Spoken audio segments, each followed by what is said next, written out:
ও মা তাড়াতাড়ি ভাত দাও। থালায় প্রথমে গরম গরম ভাত পড়ে গেল প্রত্যেক দিনের মতো।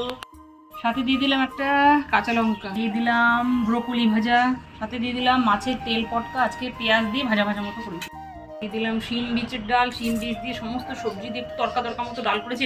তারপরে দিয়ে দিলাম সজনের ডাঁটা দিয়ে আলু শিম টিম দিয়ে সমস্ত সবজি দিয়ে সর্ষে পোস্ত দিয়ে করেছি। ডাঁটাগুলো আজকে এতটাই নরম মনে হচ্ছে প্রচুর লতির মতো লাগবে খেতে। দিয়ে দিলাম তেলাপিয়া মাছ, তেলকুইয়ের মতো করেছি। এই রেসিপিটা তোমরা দেখতে চাইলে কিন্তু মিত্র বাড়ি ডায়েরিতে দেখতে হবে, খুব তাড়াতাড়ি এই রেসিপিটা কিন্তু ওখানে আসছে। সব শেষে দুটো নলেন গুড়ের রসগোল্লা দিয়ে দিলাম। প্রথমেই দিয়ে দিলাম শিম বীজের সবজি ডাল, দিয়ে দিলাম সজনের ডাঁটার তরকারি, সাথে দিয়ে দিলাম তেলাপিয়া মাছ, আর সব শেষে দিয়ে দিলাম দুটো রসগোল্লা। নাও বৃহস্পতিবার একদম থালি পুরো রেডি, চটপট শুরু করো। মাছ তরকারি ডাল মিষ্টি ভাজা সব কিছুই আছে, না শুরু করো।